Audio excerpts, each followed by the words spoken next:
Selamat pagi adik-adik. Pagi ini Lose sangat bersuka cita kembali bertemu dengan adik-adik sekalian di sekolah minggu online ini. Oke, sebelum kita mulai, adik-adik semuanya bangkit berdiri ya.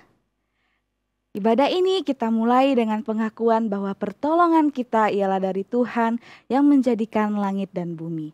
Kiranya kasih karunia dan damai sejahtera dari Allah Bapa, Allah Putra, dan Allah Roh Kudus menyertai kita sekalian. Amin. Yuk sebelum kita mulai ibadah kita berdoa dulu ya. Semuanya ambil sikap berdoa yang baik. Semuanya lipat tangan, tutup mata, tundukkan kepala ya. Lalu akan berdoa. Tuhan Yesus, terima kasih karena hari ini kami bisa kembali untuk ikut sekolah minggu. Meskipun masih harus online. Tapi ya Tuhan, mohon Engkau yang menyertai ibadah kami pada pagi hari ini dari awal hingga akhirnya. Layakkanlah kami ya Tuhan untuk menyembah dan memuji-Mu. Terima kasih Tuhan, dalam nama Tuhan Yesus kami berdoa. Amin. Oke, dengan tetap masih bangkit berdiri, loh semua aja kita sama-sama kita mau nyanyi, kita mau mengindahkan nama Tuhan karena namanya sungguh indah. Indahlah nama Yesus. Semuanya ikut nyanyi dari rumah ya. Ingat akan nama Yesus. Ingat akan nama Yesus, kau yang susah dan sedih. Nama yang menghiburkanmu kemanapun kau pergi. Indahlah namanya, pengharapan hidupku. Indahlah namanya, kesukaan yang bakas. Sekali lagi ya, ingat akan nama Yesus. Ingat akan nama Yesus, itulah perisaiku. Bila datang pencobaan, itu yang menolongku.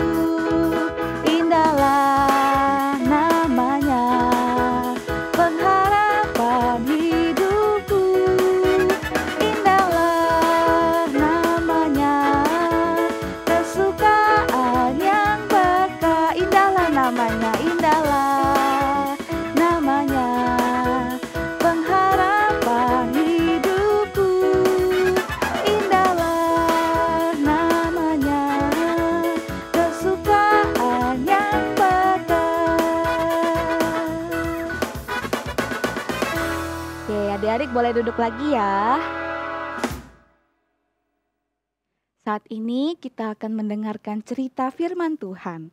Tapi sebelum itu, Lose mau ajak kita nyanyi satu lagu ya.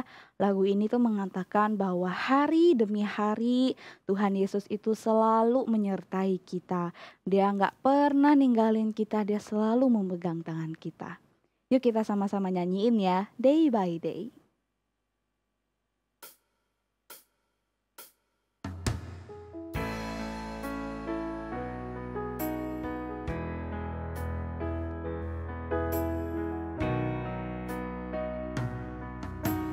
Day by day, I'm learning to love you. Day by day, I'm learning to serve you. You take my hand, you'll never walk away.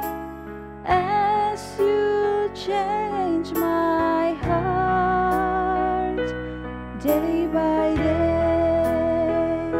Day by day, I'm learning to love you.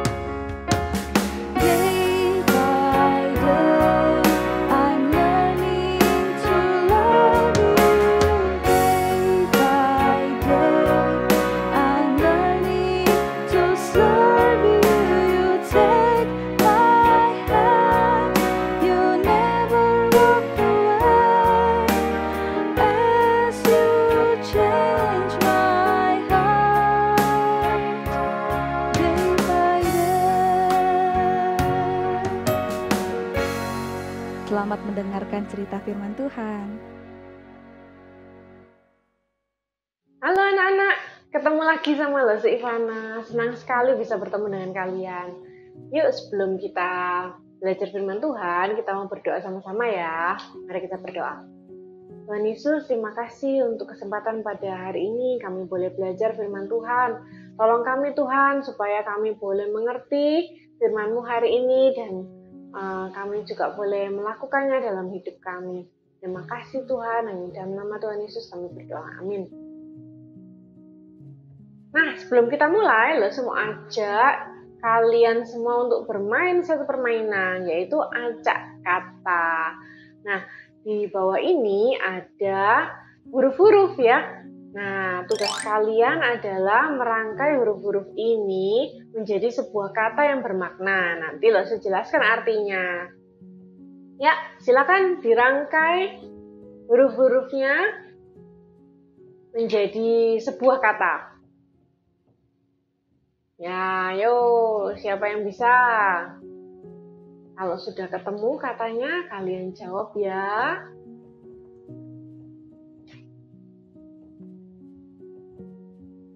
Nah, ada yang udah ketemu? Ya, betul. Jawabannya adalah sakramen. Nah, apa itu sakramen? Nah, Lese mau jelasin nih, ada 2 sakramen yang perlu kita ketahui. Nah, yaitu yang pertama sakramen baptisan, yang kedua adalah sakramen perjamuan kudus. Nah, kita belajar dulu yang sakramen baptisan ya. Nah, kalau baptisan itu ada 3 macam. Yang pertama itu baptis anak, kemudian yang kedua baptis sidi dan baptis dewasa. Apa sih itu? Yuk kita bahas satu-satu ya. Yang pertama baptis anak. Baptis anak itu adalah ketika kalian masih kecil, kemudian orang tua kalian yang ini mengikutkan kalian untuk dibaptis gitu ya. Nah, artinya orang tua kalian tuh menyerahkan kalian kepada Tuhan supaya kalian bisa tumbuh jadi anak yang cinta Tuhan. Nah, kemudian baptis sidi. Baptis sidi itu, nah ketika kalian waktu kecil sudah dibaptis dengan baptisan anak, kemudian kalian bertumbuh besar, sudah dewasa ya, di usia sekitar 16 atau 17 tahun.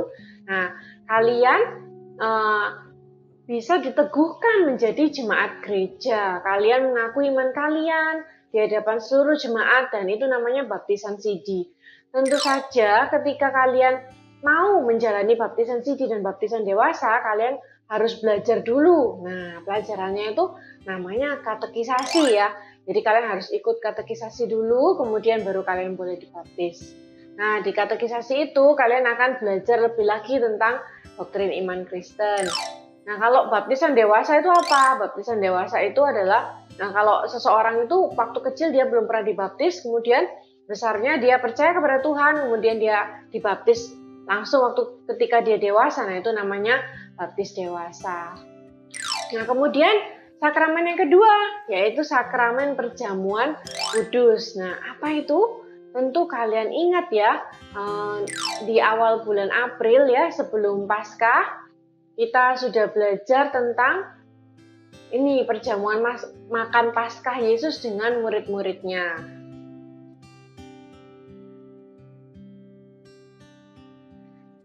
Yesus meminta murid-muridnya mempersiapkan sebuah ruangan. Ya, ayo dibuka Alkitabnya di Markus 14 ayat 12. Yuk dibuka Alkitabnya yuk. Markus 14 ayat 12. Terus akan bacakan beberapa ayat ya. Pada hari pertama dari hari raya roti tidak beragi, pada waktu orang menyembelih domba Paskah, murid-murid Yesus berkata kepadanya, "Ke tempat mana engkau kehendaki kami pergi untuk mempersiapkan perjamuan Paskah bagimu?" Lalu ia menyuruh 2 orang muridnya dengan pesan, "Pergilah ke kota, di sana kamu akan bertemu dengan orang yang membawa kendi berisi air. Ikutilah dia dan katakan kepada pemilik rumah yang dimasukinya, 'Pesan guru, di manakah ruangan yang disediakan bagiku untuk makan Paskah bersama dengan murid-muridku?' Lalu orang itu akan menunjukkan kamu sebuah ruangan atas yang besar yang sudah lengkap dan tersedia. Nah, disitulah kamu harus mempersiapkan perjamuan Paskah untuk kita." Maka berangkatlah kedua murid itu dan setibanya mereka di kota, didapatinya semua seperti yang dikatakan Tuhan Yesus kepada mereka. Lalu mereka mempersiapkan Paskah. Kemudian Yesus dan murid-muridnya makan Paskah. Kemudian Yesus mengambil roti ya. Dia mengambil roti, mengucap berkat dan memecah-mecahkannya dan memberikan kepada mereka. Seraya berkata, ambillah, inilah tubuhku. Nah, jadi dia melambangkan roti itu sebagai tubuh Yesus. Ya, roti itu melambangkan tubuh Yesus.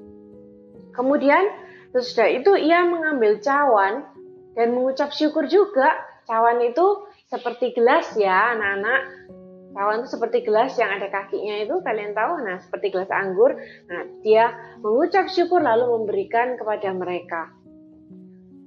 Lalu mereka semuanya minum dari cawan itu. Dan ia berkata kepada mereka, inilah darahku, darah perjanjian yang ditumpahkan bagi banyak orang. Jadi anggur itu melambangkan darah Yesus. Apa ya maksudnya? Kok bisa roti melambangkan tubuh dan anggur melambangkan darah? Nah, di sini Yesus ingin menjelaskan Paskah yang dulunya bagi orang Israel itu adalah perayaan ketika mereka tuh berhasil keluar dari tanah Mesir. Nah, sekarang Paskah artinya sudah berubah, yaitu tentang pengorbanan Yesus di kayu salib dan kebangkitannya. Nah, ketika kita merayakan perjamuan kudus ini, kita tuh mengingat apa yang sudah Tuhan Yesus lakukan. Betapa Tuhan Yesus itu rela berkorban buat kita, ya, menebus kita orang-orang yang berdosa ini. Nah, ketika kita menerima perjamuan kudus itu tidak boleh sembarangan ya anak-anak, ada syaratnya. Di gereja kita, ketika kalian mau menerima perjamuan kudus ya, roti yang bundar pipih itu ya, yang tipis, kemudian ada anggur, nah kalian harus dibaptis sidi atau dewasa dulu. Nah, sekarang ketika kalian anak-anak, itu kalian tidak diperbolehkan dulu untuk mengambil roti dan cawan itu. Karena seperti yang Lose jelaskan tadi, roti dan cawan itu melambangkan tubuh dan darah Yesus. Jadi tidak boleh sembarangan. Ketika kita menerima itu, kita harus mengerti bahwa itu adalah lambang dari tubuh dan darah Kristus. Tuhan yang sudah berkorban buat kita. Nah, ketika seperti Lose pun ya, meskipun Lose sudah dibaptis, ketika Lose mau menerima roti dan cawan itu, Lose pun berdoa dulu sama Tuhan. Minta supaya Lose boleh dilayakkan untuk menerima roti dan cawan itu. Ya, kita harus memeriksa diri kita dulu apakah kita itu layak untuk menerima itu. Baru setelah itu kita boleh menerimanya, memakannya, meminumnya dengan ucapan syukur sambil mengingat bahwa ini adalah pengorbanan Tuhan untuk kita. Nah, itu ya pesannya Lose. Sekarang kita sudah belajar tentang perjamuan kudus. Nah, jadi perjamuan kudus itu kita merayakan pengorbanan Tuhan ya. Roti yang adalah lambang dari tubuh Kristus, anggur yang adalah lambang dari darah Kristus, pengorbanan Tuhan Yesus di kayu salib untuk menebus kita orang berdosa. Dan yang tak kalah penting adalah dia sudah bangkit mengalahkan maut ya. Jadi dia tidak hanya mati, tapi dia juga bangkit. Nah, itu yang paling penting. Nah, sampai di sini dulu. Kemudian kita akan belajar ayat hafalan. Ayat hafalan kita hari ini diambil dari Yohanes 6 ayat 54. Yohanes 6 ayat 54. Barang siapa makan dagingku dan minum darahku, ia mempunyai hidup yang kekal dan aku akan membangkitkan dia pada akhir zaman. Sekali lagi ya, Yohanes 6 ayat 54. Barang siapa makan dagingku dan minum darahku, ia mempunyai hidup yang kekal dan aku akan membangkitkan dia pada akhir zaman. Oke ya, sampai di sini dulu kita belajar firman Tuhan. Mari kita berdoa. Tuhan Yesus, terima kasih Tuhan. Hari ini kami sudah belajar tentang sakramen. Sakramen baptis dan sakramen perjamuan kudus. Tuhan, tolong ingatkan kami bahwa perjamuan kudus, roti yang melambangkan tubuh Yesus, anggur yang melambangkan darah Yesus. Tuhan Yesus sudah berkorban untuk kami. Tuhan Yesus yang begitu mengasihi kami sehingga ia rela mati untuk menebus kami orang-orang yang berdosa ini. Tolong kami Tuhan agar setiap hari kami semakin bertumbuh, jadi semakin mirip dengan Tuhan. boleh jadi anak yang taat dan cinta Tuhan. Terima kasih ya Tuhan, hanya dalam nama Tuhan Yesus kami berdoa. Amin. Beri syukur, berilah syukur, beri syukur. Susah ataupun senang, beri syukur. Panjatkan doamu sepenuh hatimu, kasih-Nya Yesus jadi milikmu. Ya adik-adik, persembahan bisa kalian lakukan dengan cara transfer ke rekening GKA Gloria Pacar, atau adik-adik bisa scan kris berikut ini.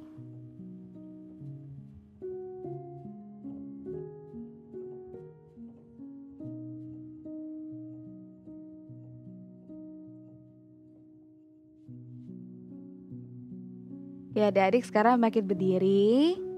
Ibadah kita sudah selesai dan saat ini arahkanlah hatimu untuk menerima berkat dari Tuhan. Tuhan memberkati engkau dan melindungi engkau. Tuhan menyinari engkau dengan wajah-Nya dan memberi engkau kasih karunia. Tuhan menghadapkan wajah-Nya kepadamu dan memberi engkau damai sejahtera. Amin. Adik-adik boleh duduk lagi ya. Lalu ada 2 pengumuman untuk adik-adik semua. Yang pertama adalah minggu depan tanggal 28 Mei kita ada ibadah Pentakosta. Jadi Lause mengajak adik-adik semuanya, ayo datang onsite ya di gereja kita jam 9 di lantai 3. Dan jangan lupa ya, 28 Mei, Lause tunggu kehadirannya. Kemudian yang kedua adalah jangan lupa juga untuk share video ini ke teman-teman kalian atau saudara-saudara kalian yang mungkin belum beribadah ya.